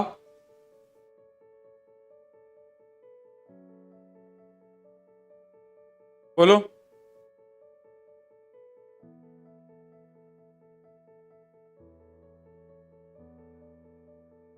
यार बहुत बढ़िया, एक बच्चे ने इसका आंसर सही लिखा है कि इसका आंसर बी नहीं आएगा बेटा। समझना क्यों? यार इसमें ना एक स्टेटमेंट, ना ये स्टेटमेंट वैसे लॉजिकली गलत है। Menstrual cycle is same in all female. जो मेंस्ट्रुएशन साइकिल होती है ना यार, वो सब में अलग होती है, डिफरेंट होती है। क्योंकि किसी की लंबी होती है मेंस्ट्रुअल साइकिल, जैसे कि किसी की 5 दिन, किसी की 8 दिन, किसी की 2 दिन। तो मेंस्ट्रुअल साइकिल आर डिफरेंट। तो एक तरीके से जो रीजन की स्टेटमेंट है ना, दिस शुड बी रॉन्ग, ये सही नहीं होनी चाहिए लॉजिकली, ठीक है? जबकि ये ट्रू है, ये ट्रू है, ये गलत होगी, है ना? तो ये गलत है वैसे दूसरी, है ना? क्योंकि अलग अलग टाइम होता है। अगला देखते हैं। Placenta act as the nutritive respiratory and excretory organ for the growing embryo. क्या वो न्यूट्रिशन देता है, ऑक्सीजन देता है, वेस्ट को लेके जाता है? बात एकदम सही है, ट्रू है। Placenta directly connects material maternal blood. अच्छा, मैटरनल ब्लड यानी मम्मी वाला ब्लड, मैटरनल साइड बोलते हैं ना, यानी मम्मी, हाँ, maternal blood with foetal blood. क्या लगता है तुम्हें फीटल ब्लड क्या होता है? अब ये थोड़ी सी टर्म थोड़ा टफ दे दिया है। फीटल यानी जो फीटस, जो ग्रोइंग फीटस है, फीटस समझ रहे हो ना, जो एम्ब्रियो ग्रो कर रहा है, उसके ब्लड से क्या फीमेल ब्लड को डायरेक्टली कनेक्ट करता है? यस और नो? क्या स्टेटमेंट सही है? बताओ, क्या लगता है? क्या लगता है? क्या स्टेटमेंट सही है बेटा? हाँ जी, क्या लगता है दोस्तों? अरे बोल दो ना जरा। पहली स्टेटमेंट सही है, सब बच्चे लिख रहे हैं यस। बताओ।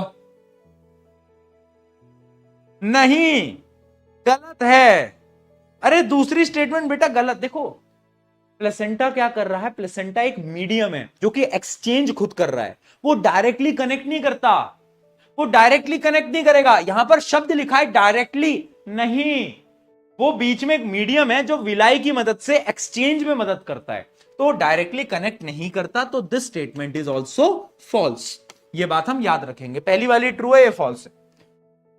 Done, done. चलो कुछ और question. State the change that take place in uterus when implantation of embryo has occurred. यानी जब एम्ब्रियो आ जाता है तो यूट्रस की वॉल्स थिक होने लगती हैं, है ना?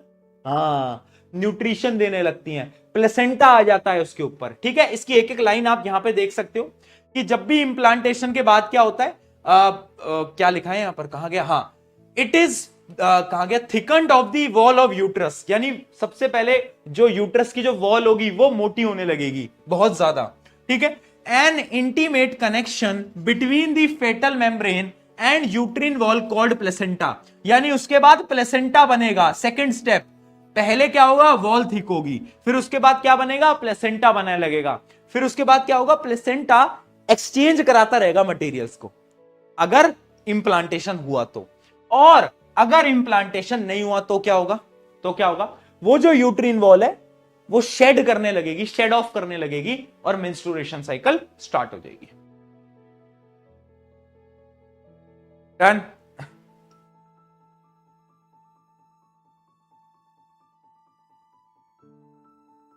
सही। चलो आगे बढ़ते हैं। और कोई क्वेश्चन? और कोई क्वेश्चन? कोई बढ़िया सा सवाल, कोई बढ़िया सा सवाल।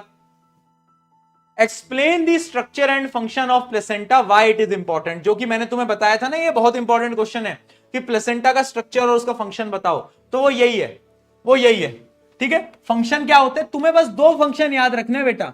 एक क्या है? एक तो ये न्यूट्रिएंट्स के काम आता है, और दूसरा इसका फंक्शन क्या है? दूसरा इसका है वेस्ट, दूसरा इसका वेस्ट। तुम्हें बस ये दो फंक्शन याद रखने हैं प्लेसेंटा के, ठीक है? व्हाई प्लेसेंटा इज इंपॉर्टेंट बताओ।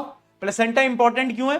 क्योंकि अगर प्लेसेंटा नहीं होगा तो वो जो एम्ब्रियो है वो कभी ग्रो ही नहीं कर पाएगा और एम्ब्रियो मर जाएगा। इस वजह से इट इज वेरी इंपॉर्टेंट।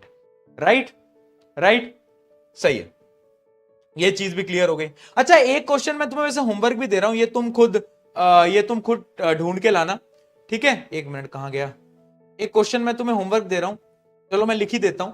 तुम डिफरेंस सोचना, किसके बीच में डिफरेंस सोचना बेटा। जब फर्टिलाइजेशन होता है तो क्या बनता है, क्या बनता है बताओ। जाइगोट, जाइगोट और फीटस में, जाइगोट और फीटस में क्या डिफरेंस है, ये तुम सोच के लाना। 3 पॉइंटर तुम्हें खुद से सोचने हैं। मैं एक हिंट दे देता हूं बेटा, जाइगोट कब बना, फर्टिलाइजेशन के बाद, यानी जाइगोट के बाद बनता है एम्ब्रियो, और फीटस से पहले बनता है एम्ब्रियो। तो एक छोटा डिफरेंस तो यही हो गया, सोच के लाना है। 3 पॉइंटर्स, ये आपका होमवर्क है एक तो, ठीक है। हाँ ठीक है, तो ये आप सोच के लाना, ये 3 पॉइंटर्स आप इसके बारे में रिसर्च करके लाना, दिमाग लगा के लाना, ठीक है जी। कहां गया, कहां गया, कोई बढ़िया सा सवाल दिखा दो, एक बढ़िया सा, कहां गया, कहां गया यार, कोई मिल ही नहीं रहा यार बढ़िया सा सवाल, भाई हद हो गई, हद ही हो गई, बताओ जी। चलो ये देख लेते हैं। Ria is a class 10 student who studied about the female reproductive system. She reads that the every month a egg is fertilized. यानी आपको पूरा का पूरा केस बेस्ड क्वेश्चन दे रखा है, डायरेक्टली क्वेश्चन पे आते हैं। In which part of the female reproductive system does fertilization occur? पहला सबसे लल्लू सवाल, देखो जितना बड़ा सवाल उतना इजी सवाल। कहां होता है फर्टिलाइजेशन भैया, फैलोपियन ट्यूब यानी ओविडक्ट के अंदर होता है। What is implantation? Attachment of the growing embryo to the walls of, wall का नाम क्या था, एंडोमेट्रियम। चलो अंदर मेट्रियम, ठीक है। Name the tissue that provides the nutrition and oxygen, placenta, placenta. What happens to the uterine lining if the fertilisation does not take place? अगर फर्टिलाइजेशन नहीं हुआ, 100 बार बोल दिया भैया मेंस्ट्रुएशन साइकिल होगी, वो टूट जाएगी लाइनिंग, वो नीचे गिरने लगेगी, कितनी बार बोलूं यार। अगला, ये बड़ा अच्छा है, विच हार्मोन, ये तुम बताओ, which hormone is responsible for maintaining the uterine lining? क्या लगता है तुम्हें कौन सा हार्मोन होगा?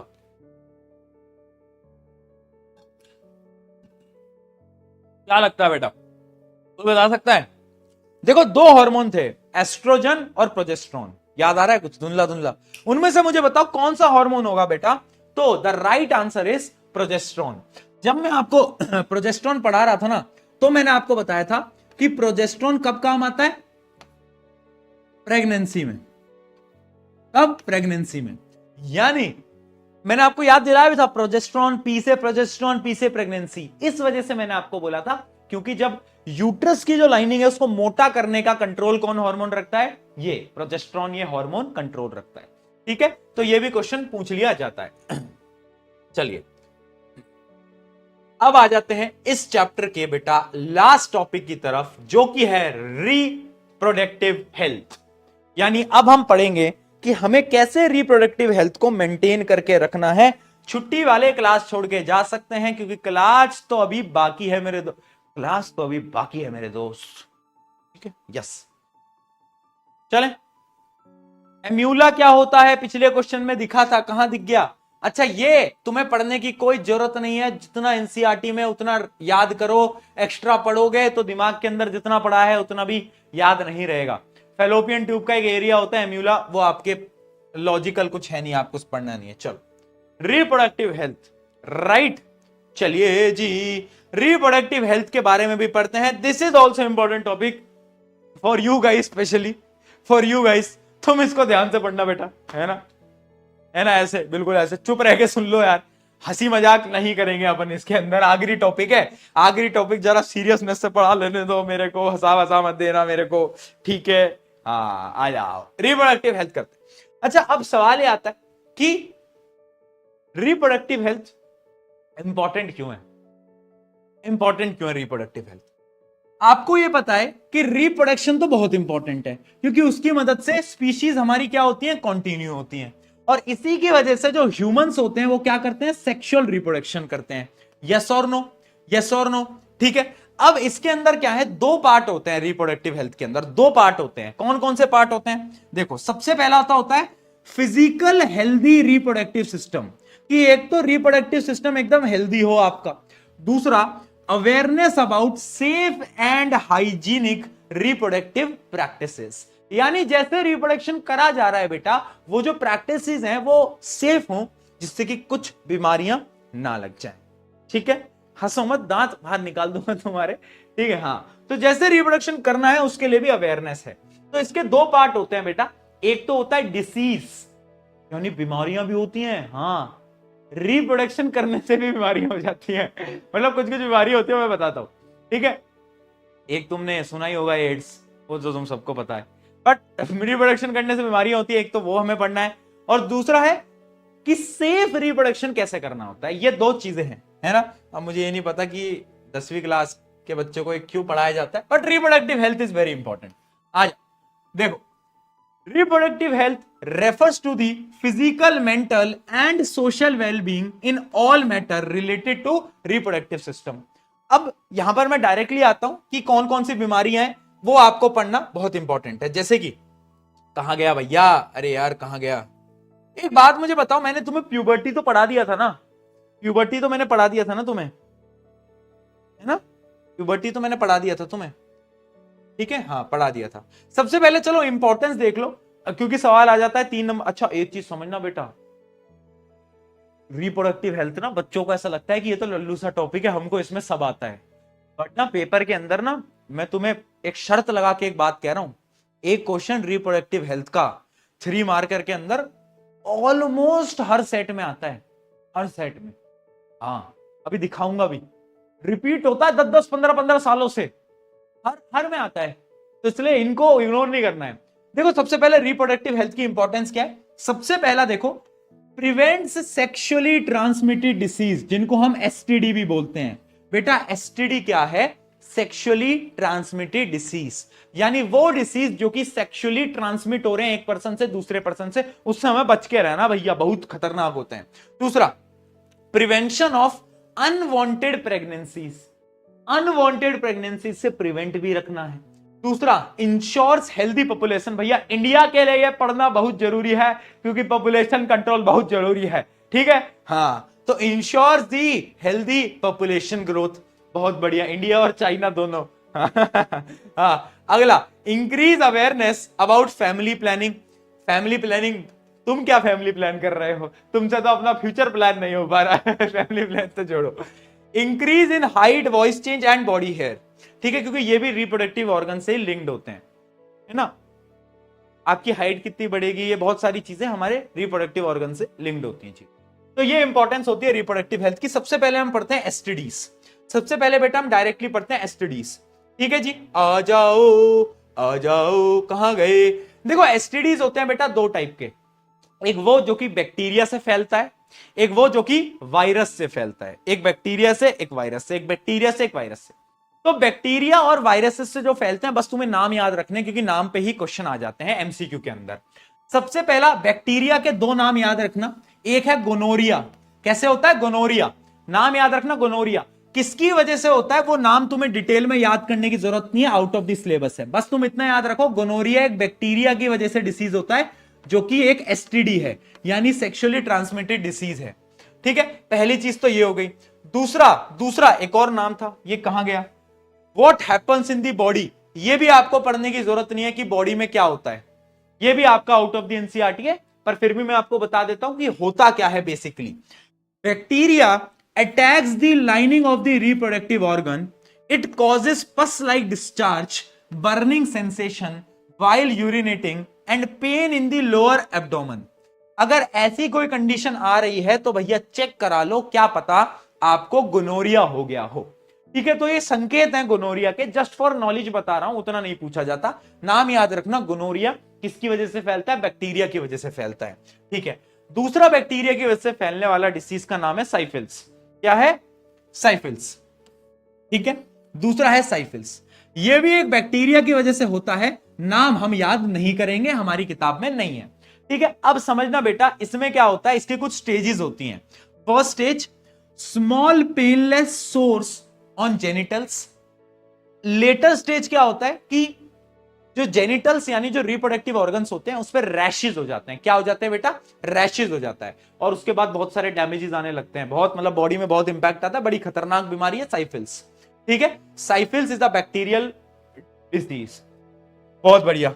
अब आते हैं वायरस के ऊपर। दो वायरस हमें याद रखना है। एक है एड्स। एड्स आपने सुना होगा। एड्स की फुल फॉर्म आप याद कर सकते हो, एक्वायर्ड अमीनो डेफिशिएंसी सिंड्रोम। ठीक है, ये होता है एड। ये एक वायरस की मदद से फैलता है ना, वायरस की वजह से कॉज होता है। फैलता तो सेक्सुअली ट्रांसमिट होता है एक पर्सन से दूसरे पर्सन में। अब ये स्प्रेड कैसे होते हैं बेटा? ये डिसीजेस स्प्रेड कैसे होते हैं? ये स्प्रेड होते हैं अनप्रोटेक्टेड सेक्सुअल कांटेक्ट की वजह से। अनप्रोटेक्टेड सेक्सुअल कांटेक्ट समझाता हूं बेटा। बेसिकली होता क्या है ना, अगर कोई ऐसा इंसान है जिसको एड्स हो रखा है और उसका जो ब्लड है ना, ब्लड खून, वो तुम्हारे ब्लड से कांटेक्ट में आ जाएगा तो तुम्हें भी फैल जाएगा। अब ये सिर्फ सेक्सुअली ट्रांसमिट नहीं होते। मान लो तुम भैया के पास गए बाल कटवाने वाले में, उन्होंने एक रेजर वेजर लिया, वो होता है ना उस तरह लेते हैं, इस तरह, वो देखा लड़के लड़के समझ पाएंगे जैसे ऐसे करने के काम आता है। हाँ, तो वो लिया उन्होंने, और मान लो उसके अंदर जो ब्लेड है वो यूज्ड ब्लेड है, किसी और का ब्लेड है, किसी और का भी उससे ऐसे करा गया है, तो उसका ब्लड उस पर आ गया होगा। और अगर वो तुम्हारे ब्लड से कनेक्ट आ जाता है, मिक्स हो जाता है, तो तुम्हें भी एड्स हो सकता है। तो सिर्फ सेक्सुअली ट्रांसमिट नहीं होता, ऐसे भी हो जाता है ट्रांसमिट। ठीक है, एक नाम ये याद रखना। और एक होता है क्या? Genital herpes. जेनिटल हर्प्स, ठीक है, ये भी एक होता है जो कि वायरस की मदद से फैल रहा होता है। क्या बात क्लियर है? क्या बात क्लियर है?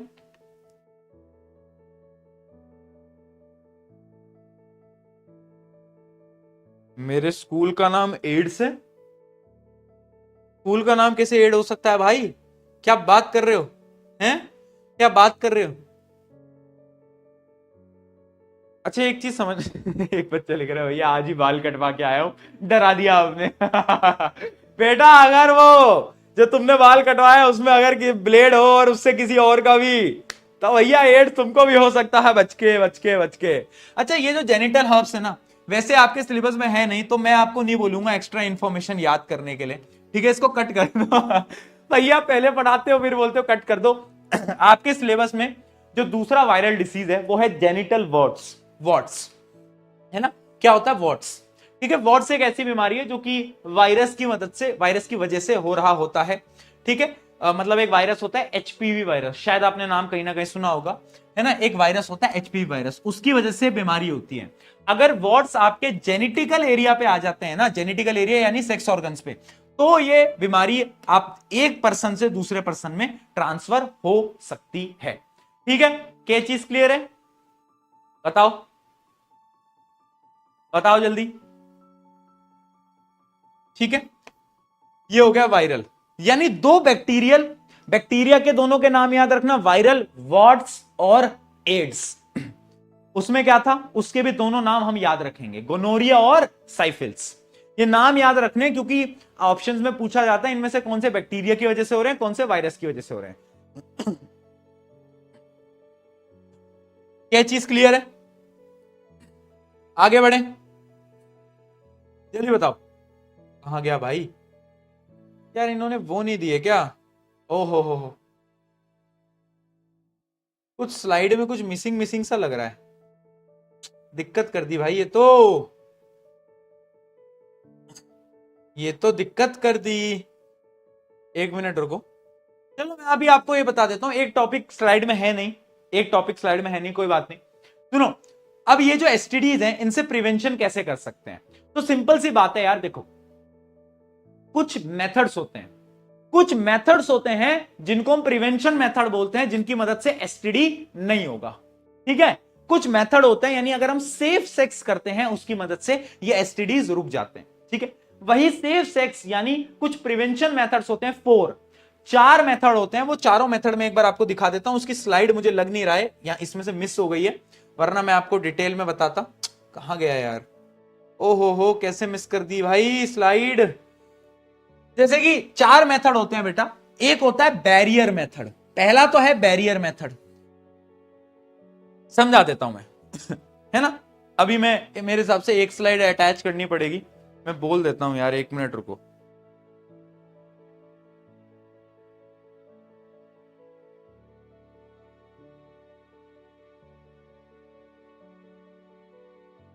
एक ना अर्जेंट चीज है, मैं अभी लाइव के अंदर हूं और मेथड्स ऑफ कॉन्ट्रासेप्शन जो है उसमें कुछ चीजें हैं नहीं, मतलब मेथड्स ऑफ कॉन्ट्रासेप्शन में सिर्फ 4 के नाम लिखे हुए हैं, तो समझाया नहीं गया है विद डायग्राम। तो वो पूरी जो 2-3 पेज की एक स्लाइड है ना, वो मुझे चाहिए, तो मेरे को शेयर कर देना, मैं अभी ओपन कर लूंगा। चलो ठीक है, सुनो सुनो, खुश, देखो ये नाम देखते ही खुश हो जाते हैं, कॉन्डम कॉन्डम, चप्पल पड़ेगी ना ऐसा। ब्लैक स्क्रीन भी कह रही है भैया इनको चप्पल मारो, इनको चप्पल मारो, चप्पल, हाँ चप्पल पड़ेगी ना ऐसा ठीक है। तो देखो 4 मेथड होते हैं बेटा, एक होता है बैरियर मेथड, एक होता है बैरियर मेथड। अब मुझे करना क्या है, मेथड्स ऑफ कॉन्ट्रासेप्शन। कॉन्ट्रासेप्शन यानी it is the procedure to prevent pregnancy, यानी मुझे प्रेगनेंसी को रोकना है। प्रेगनेंसी में कैसे रोकूंगा बेटा ये बताओ। स्पर्म सेल और ओवम को मिलना नहीं चाहिए, अगर वो दोनों नहीं मिलेंगे तो क्या कभी कोई इंसान प्रेग्नेंट हो सकता है? क्या कोई फीमेल कभी प्रेग्नेंट हो सकती है? यस और नो? अरे यार जब तक दोनों मिलेंगे नहीं तो कैसे हो सकता है। तो मेरा एक ही लक्ष्य है जीवन में कि भैया मुझे कॉन्ट्रासेप्शन यानी प्रोसीजर टू प्रिवेंट प्रेगनेंसी, मुझे प्रेगनेंसी को रोकना है। 4 मेथड है, 4 मेथड से मैं प्रेगनेंसी को रोक सकता हूं कैसे। पहला मेथड है, ये तुम्हें मुझसे ज्यादा ही पता है, खैर तुम बहुत होशियार हो, मेरे को मालूम है बहुत अच्छे से, पर फिर भी बेटा समझना। पहला मेथड है बैरियर मेथड। बैरियर मेथड क्या है यार, मान लो मुझे चिंटू लाल और मिंटू लाल को मिलने से रोकना है, उन दोनों को मुझे मिलने से रोकना है, तो मैं क्या करूंगा, मैं उन दोनों के बीच में एक बैरियर लगा दूंगा। मैं कहूंगा तू उधर नहीं जा सकता, इधर नहीं आ सकती, तो दोनों आपस में मिलेंगे ही नहीं। सेम मैं क्या करूंगा, मैं कुछ ऐसे बैरियर का यूज करूंगा जिसकी मदद से स्पर्म सेल और जो फीमेल ओवम है वो मिल ना पाए। तो इसमें आते हैं कॉन्डम्स, और कॉन्डम्स भी 2 टाइप के होते हैं बेटा, वो भी मैं बता देता हूं, ठीक है। एक होते हैं मेल और एक होते हैं फीमेल, ठीक है।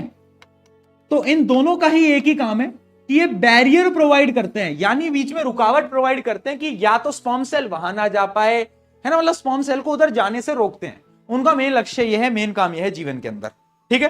मतलब देख रहे हो इनका काम ही है काम ही है। हंसो मत, मैं थप्पड़ मार दूंगा, हंस मत, हंस मत, ठीक है यार। बेटा पढ़ा लेने दे, बहुत बहुत बहुत मारूंगा तेरे को मैं ये इन बच्चों का क्या करूं, मैं परेशान हो गया हूं इनसे। यार तुम लोगों को थोड़ी शर्म वरम नहीं आती? कभी कभी तुम्हें शर्म आई है जीवन में? थोड़ी सी, थोड़ी भी नहीं आती?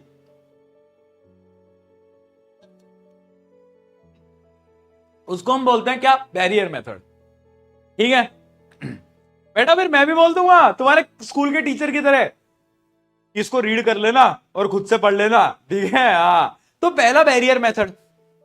एक मेथड और होता है बेटा जो कि रिकमेंड नहीं किया जाता है ना, पिल मेथड होता है। कुछ ना पिल्स आती हैं, जैसे कि आई पिल, नाम कहीं ना कहीं किसी ने अगर सुना हो तो, है ना, सुना है तो भाई बहुत गलत ही हो तुम लोग, पर ओरल पिल्स होती हैं। तो वो क्या करती है ना, वो फीमेल के अंदर, मतलब फीमेल को उनको लेना होता है, उससे क्या होता है, कुछ केमिकल हार्मोनल चेंजेस आते हैं जिससे कि जो एग रिलीज होने वाला होता है ना फीमेल में, वो एग मर जाता है, रुक जाता है, यानी ओवुलेशन रुक जाती है।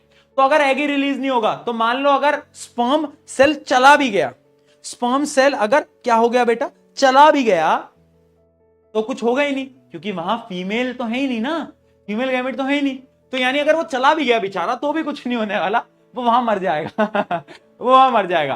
देखो जो फीमेल का जो रिप्रोडक्टिव ऑर्गन होता है वो बहुत एसिडिक होता है, तो स्पर्म ज्यादा टाइम सर्वाइव नहीं कर सकता, वो मर जाता है बहुत जल्दी, ठीक है। बहुत सही, ये चीज समझ में आ गया। अगला होते हैं जिनमें से सवाल आते हैं, वो होते हैं सर्जिकल मेथड और आईयूसीडी। बताता हूं, सर्जिकल मेथड होते हैं बेटा 2 टाइप के। अब अगर मुझे स्लाइड मिल जाती तो मैं तुम्हें विद डायग्राम बता देता, पर स्लाइड ही नहीं मिली यार। स्लाइड मिल जाए तो मैं तुम्हें विद डायग्राम समझा दूं यार।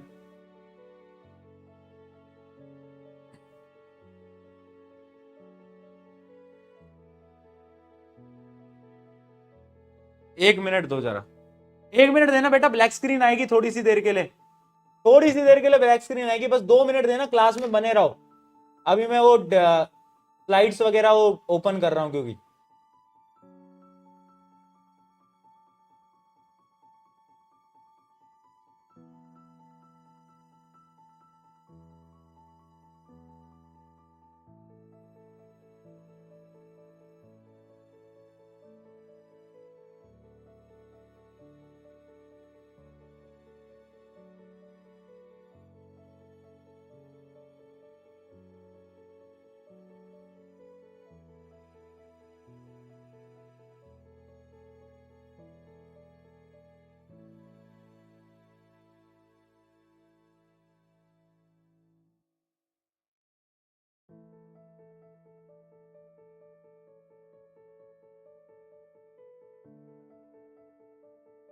तुम्हें मेरी आवाज आ रही है? आवाज आवाज आ रही है तुम्हें मेरी? पर भैया आप दिखाई काहे नहीं दे रहे? भैया आप दिखाई काहे नहीं दे रहे? आवाज तो आ रही होगी ना तुम्हें मेरी? बस बस बस, रुक जाओ जरा, वेट कर लो यार, थोड़ा सा वेट नहीं हो पाता तुम लोगों से, हैं? 2 मिनट का ब्रेक लिया हो, जाओ फटाफट से जाओ। मैं थोड़ा सा डाउनलोड वगैरह कर लूं यार, फाइल फाइल ही नहीं मिल रही हैं यार। कैमरा ऑन करके करूंगा ना तो तुम लोगों का कोई भरोसा नहीं है मुझे, तुम सारे आईडी पासवर्ड सब कुछ देख लोगे ना, फिर तुम लोग गलत हो। इसलिए मुझे डर लगता है तुमसे, दिक्कत ये है, इसलिए मैं कैमरा बंद करके कर रहा हूँ, ठीक है?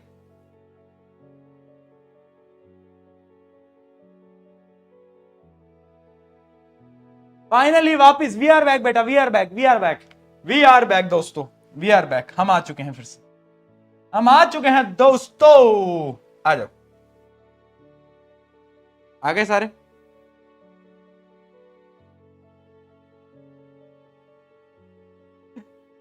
चल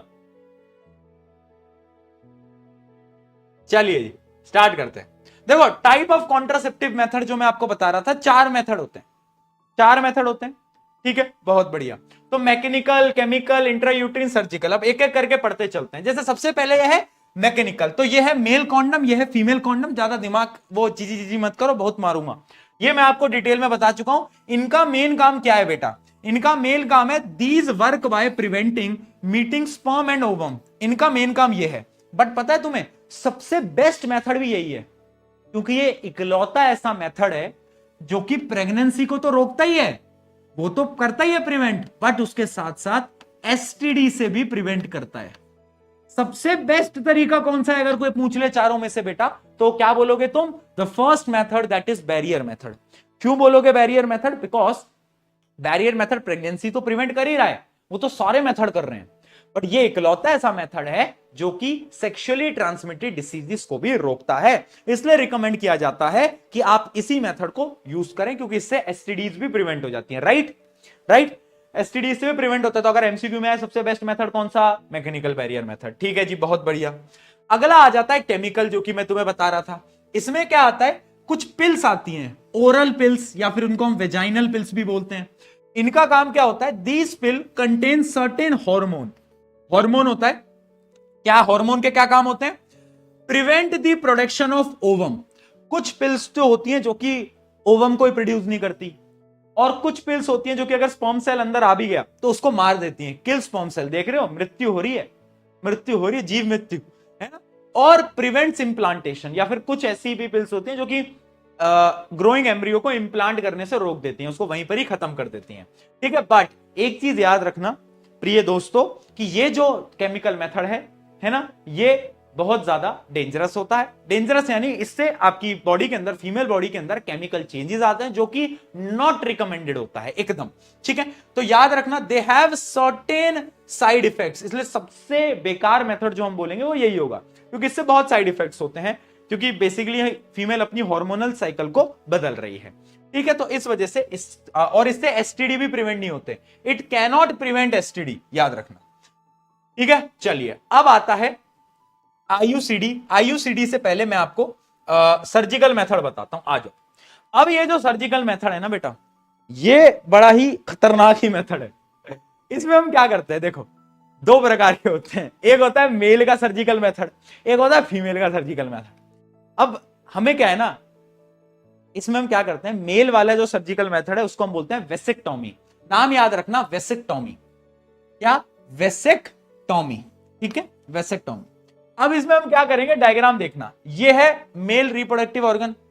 तुम्हें याद होगा ये वास डेफरेन वाली एक ट्यूब थी जो कि स्पर्म को लेके जाती थी। तो अब इसमें क्या करते हैं कि क्यों स्पर्म रिलीज ना हो, मतलब क्योंकि हमें प्रिवेंट करना है प्रेगनेंसी को, तो ये एक सर्जिकल मेथड है जो कि डॉक्टर्स परफॉर्म करते हैं। उसमें ये यहां से करके काट देते हैं, दोनों एंड को बांध देते हैं, दोनों एंड को बंद कर देते हैं बेटा। अब क्या होगा, यहां से तो बनेगा बट यहीं रुक जाएगा, तो यहां पर कुछ जा ही नहीं पाएगा, और जब जा ही नहीं पाएगा कैसे होगा रिप्रोडक्शन। तो यानी इसमें वास डेफरेन को कट करके टाई कर देते हैं, इसी वजह से इसका नाम होता है वेसेक्टोमी, क्योंकि इसमें वास डेफरेन ट्यूब थी ना, वेसेक्टोमी, समझे? हाँ बेटा, नसबंदी समझ गया मैं, समझ गया यार, मैं इतने अच्छे तरीके से उसको समझाने की जरूरत नहीं थी तेरे को बेटा मोहित। नसबंदी बोलते हैं भैया उसको। भाई क्या एक बच्चा पूछ रहा भैया यहां पर स्पर्म कलेक्ट होगा तो ये फट नहीं जाएगा क्या? तू पागल आगल हो गया यार।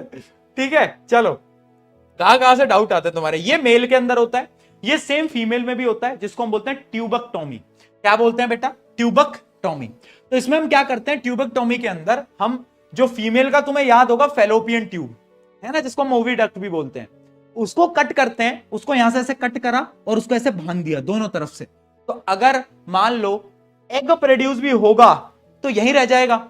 अब ये जो स्पर्म सेल है वो तो इससे आगे बढ़ ही नहीं पाएगा, देखो स्पर्म सेल तो यहीं रुक जाएगा, स्पर्म सेल तो यहीं रुक जाएगा, आगे कैसे जाएगा, आगे नहीं गया तो फर्टिलाइजेशन नहीं हुआ। तो उसको हम बोलते हैं क्या, उसको हम बोलते हैं ट्यूबकटोमी। ठीक है, ट्यूबकटोमी। ठीक है, तो fallopian tube is cut and two ends are sealed, दोनों को बांध दिया। तो ये हो गया सर्जिकल मेथड। इस पर सवाल आते हैं वेसेक्टोमी ट्यूबकटोमी के ऊपर कि क्या होता है वेसेक्टोमी, क्या होता है ट्यूबकटोमी, पता होना चाहिए। और एक लास्ट चीज आ जाती है जो कि हमारा IUCD. IUCD method is our last contraceptive method. अच्छा, कॉन्ट्रासेप्टिव के मेथड मतलब कॉन्ट्रासेप्टिव का नाम में किसी को दिक्कत तो नहीं है ना? कॉन्ट्रासेप्टिव का मतलब ये जो नाम है ना कॉन्ट्रासेप्टिव, इसका मतलब क्या है? Prevent pregnancy. ये समझ आ गया ना? सिर्फ पहला ऐसा मेथड है बेटा जिसकी मदद से आप प्रेगनेंसी के साथ साथ एसटीडी भी कंट्रोल कर सकते हो। बाकी तीनों मेथड में एसटीडी कंट्रोल नहीं होता, नहीं होता। ठीक है, अब intra uterine contraceptive devices, IUCD, full form याद रखना, इंट्रा यूट्रीन कॉन्ट्रासेप्टिव डिवाइसेस। ये एक ऐसा डिवाइस है जो कि फीमेल में इंप्लांट किया जाता है। क्या किया जाता है? फीमेल में इंप्लांट किया जाता है। ठीक है, समझाता हूं। इसका एक एग्जांपल होता है कॉपर टी। कॉपर टी यानी एक कॉपर का एक टी शेप का एक चीज आती है छोटी सी। मैं आपको दिखाता हूं वो कैसे इंप्लांट होता है। इस प्रकार से वो दिखता है, इस प्रकार से दिखता है। कैसा दिखता है? इस प्रकार से दिखता है। तुम्हें अगर याद हो तो जो यूट्रस होती है ना फीमेल की, वो वी शेप की होती है। यस और नो? यस और नो? ठीक है, तो क्या करते हैं कि वेजाइना के अंदर ये कॉपर टी डालते हैं और वो कॉपर टी कुछ इस प्रकार से यूट्रस में पहुंच जाता है। यानी देखो यूट्रस के अंदर हमने क्या कर दिया, इस कॉपर टी को इंसर्ट कर दिया है। यूट्रस के अंदर इस कॉपर टी को हमने इंसर्ट कर दिया है। ठीक है, एक कॉपर का एक चीज है टी शेप में जिसको हमने यूट्रस के अंदर इंसर्ट कर दिया है। अब मान लो अगर स्पर्म सेल आता भी है तो स्पर्म सेल यहीं रुक जाएगा, इससे आगे जा ही नहीं पाएगा, क्योंकि यहां पर तो भाई एक बैरियर बन चुका है, जिसकी वजह से क्या होगा कि फर्टिलाइजेशन नहीं होगा। ठीक है, तो याद रखना क्या है, these are the small T shaped devices that are planted in the uterus. These are of two type. एक होती है कॉपर, जो कि मैंने आपको बताया है ना, कॉपर IUCD है ना, इंट्रा यूट्रिन कॉन्ट्रासेप्टिव डिवाइसेस। इसमें क्या होता है, prevents the sperm from reaching the fallopian tube, यानी ये बीच में ही रोक देती है ना, प्रिवेंट्स द इम्प्लांटेशन, है ना, ये सर्मेसाइडल क्या होता है इसको भूल जाओ। तो यानी इसका मेन काम क्या है कि स्पर्म को वहां तक पहुंचने नहीं देना। बट याद रखना ये एसटीडी को प्रिवेंट नहीं करता, इससे भी एसटीडी हो सकता है, इससे भी एसटीडी हो सकता है। और एक होती है हार्मोनल आईयूसीडी, यानी इसके अंदर क्या होता है, ये कुछ मतलब हॉर्मोन्स बॉडी के अंदर ऐसे रिलीज कराए जाते हैं जिससे कि एग बनता ही नहीं है बॉडी के अंदर, है ना, एग बनता ही नहीं है ना। जबकि उतना डिटेल में आपको पढ़ने की जरूरत नहीं है, आप बस इतना याद रखो आईयूसीडी क्या है, इंट्रा यूट्रिन कॉन्ट्रासेप्टिव डिवाइसेस। इससे क्या होता है कि स्पर्म को ब्लॉक कर देते हैं, रोक देते हैं। क्या बात समझ में आई? अगर समझ में आई तो एक बार चैट में पी के लिख के बता दो।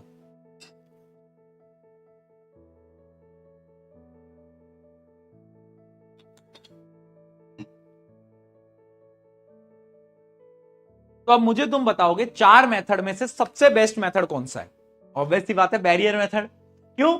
एसटीडी भी प्रिवेंट हो गया और उसके साथ साथ भैया प्रेगनेंसी भी प्रिवेंट हो गई, कॉन्ट्रासेप्टिव भी हो गया। चलो बहुत सही, ठीक है, सही है। अब यहां पर कुछ ऐसे लॉजिकल क्वेश्चंस भी आ जाते हैं कभी कभार कि कंसर्निंग पॉपुलेशन राइज, कि रिप्रोडक्टिव हेल्थ क्यों इंपॉर्टेंट है? क्योंकि भैया इतनी ज्यादा पॉपुलेशन बढ़ रही है, लोगों को पता ही नहीं कि कॉन्ट्रासेप्टिव डिवाइसेस यूज करना भी बहुत इंपॉर्टेंट है ना। इस वजह से जो ह्यूमन मतलब रिप्रोडक्टिव हेल्थ है वो बहुत इंपॉर्टेंट हो जाता है, ठीक है। Concern about human population size arise due to the impact of an improving life standard, है ना। यानी सोसाइटी के अंदर भैया इतने लोग हैं, है ना, सबको रिसोर्सेज को भी कंज्यूम करना है, वो नहीं होते वैल्यू बेस्ड क्वेश्चन, वो आ जाते हैं कभी कभार कि रिप्रोडक्टिव हेल्थ क्यों इंपॉर्टेंट है? इसलिए इंपॉर्टेंट है भैया पॉपुलेशन देखो कितनी बढ़ रही है।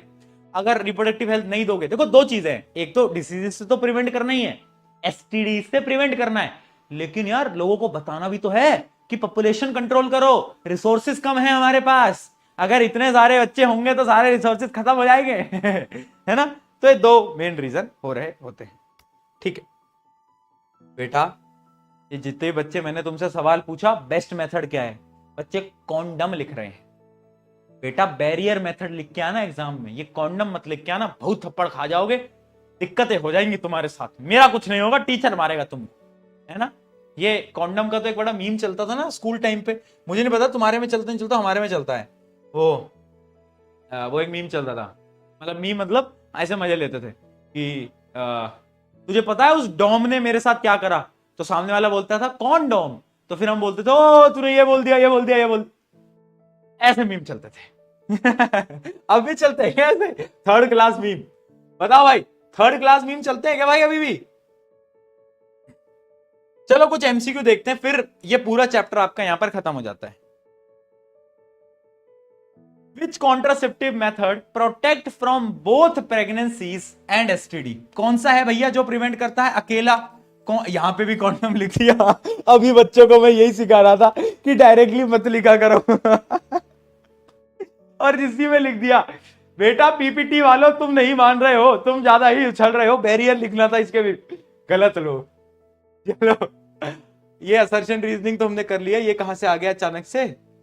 हाँ,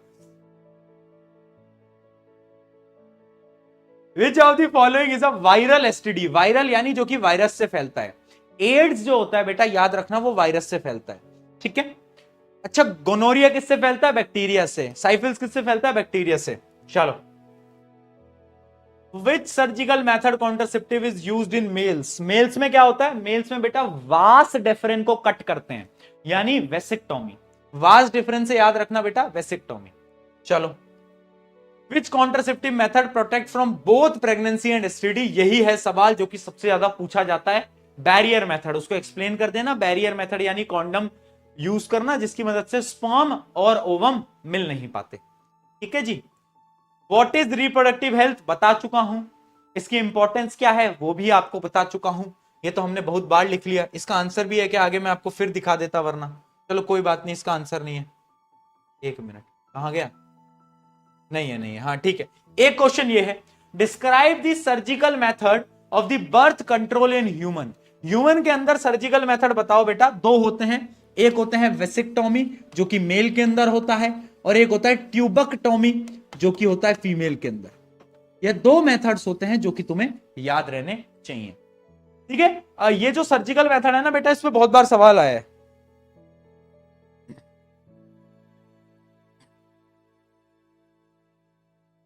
यहां पर बेटा फाइनली हमने दुनिया जहान का सबसे इंपॉर्टेंट चैप्टर तुम लोगों के लिए वो हमने खत्म कर दिया है। तो एक बार जोरदार तालियां बजा दो, एक बार फटाफट से जरा तालियां बजाओ, चलो तालियां बजाओगे सभी सभी, ठीक है। Well done well done well done. क्या क्या क्यूट, अरे क्यूट पीके, क्यूट पीके बना दिया है दोस्तों, एकदम नन्ना मुन्ना क्यूट पीके है। तो क्या बात है, यहां पर आपका ये चैप्टर हो जाता है समाप्त। एसीपी अपलोडेड है। कल से एक नया चैप्टर हम स्टार्ट कर रहे हैं, ओके जी। इसकी एसीपी हम बाद में डिस्कस करेंगे, ओके, क्योंकि टेक टाइम, क्योंकि अभी बच्चों के हाफ ईयरली भी चल रहे हैं कुछ कुछ के, तो अभी उनके पास समय नहीं है, तो अभी एसीपी डिस्कशन नहीं करेंगे। मेनली एसीपी डिस्कशन अपन शायद सैटरडे को करते हैं। सैटरडे तक का टाइम तुम ले लो, सैटरडे तक का तुम टाइम ले लो, ठीक है। यहां पर हमारा ये चैप्टर पूरा खत्म होता है ना।